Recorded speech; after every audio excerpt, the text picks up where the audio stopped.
Hello guys, welcome back to another video. So today we're going to be looking at GPU mining, CPU and ASIC mining / FPGA mining, and basically going over profitability. Obviously we make one of these probably every month, but today we're coming with new data, and I want to give a shout out to Mine10 for actually bringing this to my attention. It's a website that basically shows you how much a coin has dropped from the all-time high. And you can actually create like your own list. So today I've just thrown together what I believe is pretty much all the coins significantly that we can mine. Ton is up there, but that's kind of an extension of gram, so that's why I put it there. So as you can see here, it basically goes current price and then all-time high price and then percentage to all-time high, the date that it hit the all-time high, and the price drop since the all-time high. So clearly just looking at this, Ton, Xano, Bitcoin, Kaspa and Octaspace are the top 5 that you see here. The rest of them fall pretty low, under 60% since the all-time high.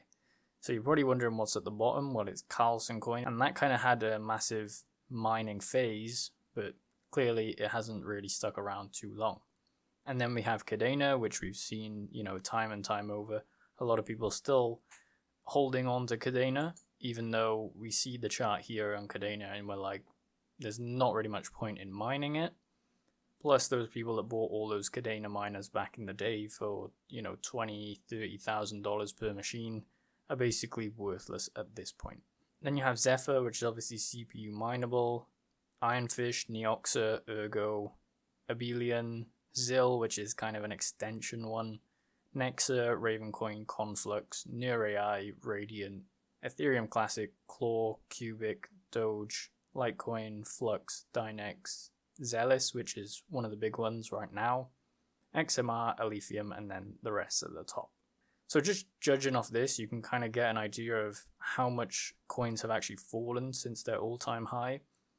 And you can kind of collate some data from that not many people have faith too much in these coins that have dropped, at least 90% from the all-time highs. Because right now the whole crypto market is technically up.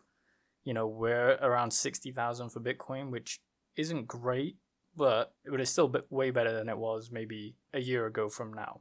So all these haven't basically kept up with the market and gone up with Bitcoin. Now, out of the GPU minables, obviously we have Carlson and then Ironfish, Neoxa, Ergo, Abelian, Nexa, Ravencoin, Conflux. These, I wouldn't particularly start mining them now. There's not really much point. If you can see here, if you did mine them right now, you would make 14,000% on Carlson if it got up to the all-time high that it previously was at. So this just gives you how much you can, in theory, make if it hits an all-time high back again.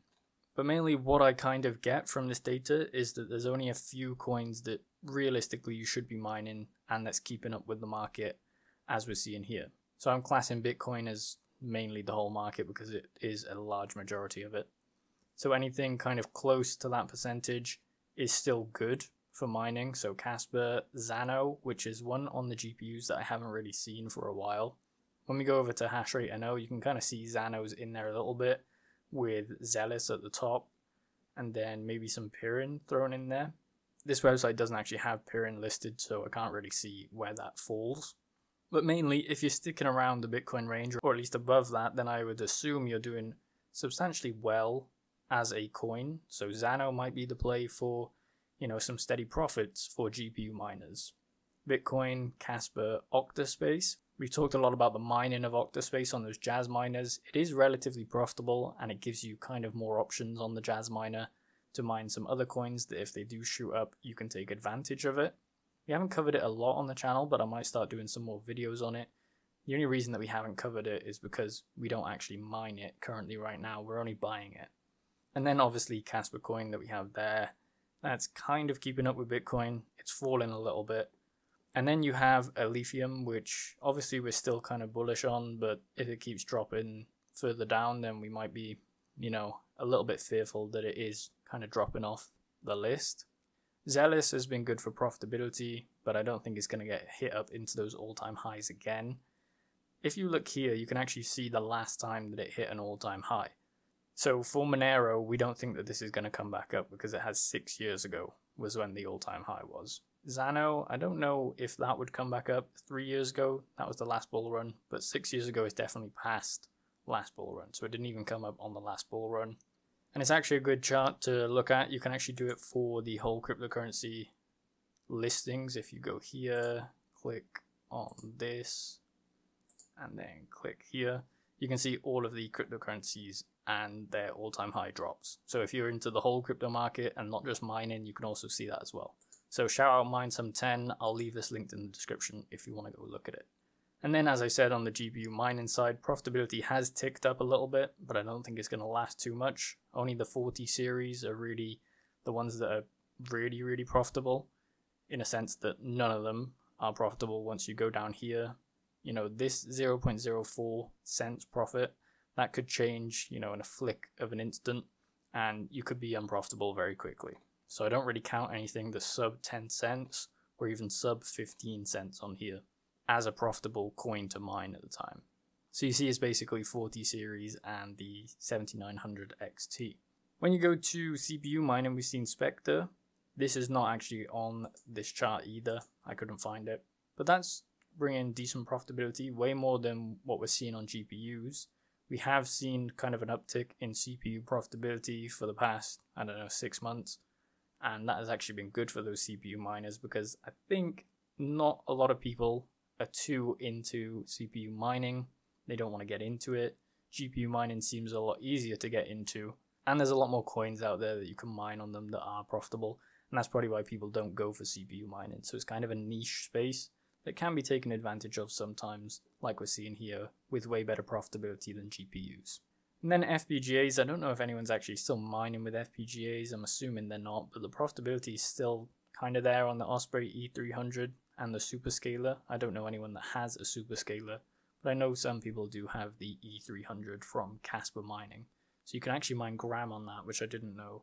I'm assuming that's just because I don't think it's the algorithm, because the algorithm is different to any other GPU mineable algorithm. And then we come down to ASICs. Obviously the AL1, $300 profit, probably not going to be that profitable when all the miners come online. You got to factor that in. And then we have Cedra, which is just that Kaspa fork. So a lot of these Kaspa forks are more profitable than Kaspa at the moment. But I know that not a lot of people are going to be mining them just because Kaspa is the main coin that you would mine. And the profitability on Kaspa coin is kind of worth it. You have Ethereum Classic, which is strange to see in terms of profitability. I wouldn't be mining or holding that. As I said, I would only be really mining the top, 6 that we see here. So if we click here, maybe Alephium, Octa, Cas, Bitcoin, Xano, and Ton. This is technically gram. That's the ones that I'd be mining basically. Anything like Zcash, I wouldn't be putting my money into that unless it is profitable and you're selling straight on the dot and converting it into a different cryptocurrency. Then I think that's a play as well. You see even the AL0, which I don't think they've come online yet, is good ROI times, 122 days, with a decent profitability of $7.87. Then we come to our mining coins. So this is kind of the same that we're seeing here, but we actually want to convert it into BTC. So we click here, convert it into Bitcoin, and you can basically see how much a coin has moved up or down against the price of Bitcoin. So not many outperforming. Kaspa is on the 60-day, but not really keeping up with it. Flux is on the 7-day. Alephium is around 1.2. That's not really great. That's negligible when we're looking at these charts. So anything that's not really keeping up with Bitcoin, that's falling behind, that's kind of what we want to not mine at the moment. So Ironfish is down 36, Chlor AI is 59. So a lot of these coins, basically, I wouldn't be mining right now. So anything that's, I'd say 10% maybe, kind of 30 to 60-day range. Anything below that, like Ethereum Classic, kind of good, 9.8. Doesn't necessarily mean it's keeping up with it, but at least there's still profitability to be had on the network. As I said, Octaspace, I'd still mine it, but it is down a substantial amount. So 38% on the all-time high, and it is down against Bitcoin, but the market cap is very small, so that's kind of why I wouldn't mine it necessarily. Overall, we are having a slumber in GPU mining. It has been like that for the past 6-7 months. Zealous came along, a lot of those Kaspa forks were good profitability, but nothing else like that. CPU mining also had the same thing. It's producing relatively good profits to what it was maybe 2-3 years ago. But around 8 months ago, we had that massive spike up for CPU miners with Zephyr, and then there was another one that came along as well that was very profitable on all these. FPGAs, as I said, not really anything to speak on that. I wouldn't be buying an FPGA, it just doesn't make sense economically to buy it. And then ASICs, which a lot of them are still producing profits at a good rate. And if you are going to buy hardware, I'd think more about how the electricity rate changes, because you might go for the most economical in terms of the most efficient hardware, but if you don't have the electricity rate or it spikes up, then basically the hardware that you bought is not going to be profitable. So focus on securing a smaller electricity price and then worry about the hardware after. So if you can lock it in for 2 years, something like that, commercial rate, or even if you're in a state over that has a lower electricity rate and you really want to pursue this, then maybe secure the electricity rate before you think about getting into hardware. Because these kaspa miners that are coming online, they're going to be more efficient if you are getting into ASICs and stuff like that. Each iteration is going to be more efficient, and that means that the only thing that it comes down to is the energy price. And if you have lower energy prices, those hardware that you bought that's older are still going to be profitable, whereas other people might not have that electricity rate, and then you are basically profitable still. So let me know your thoughts in the comments below. Make sure you like the video and subscribe for more content like this.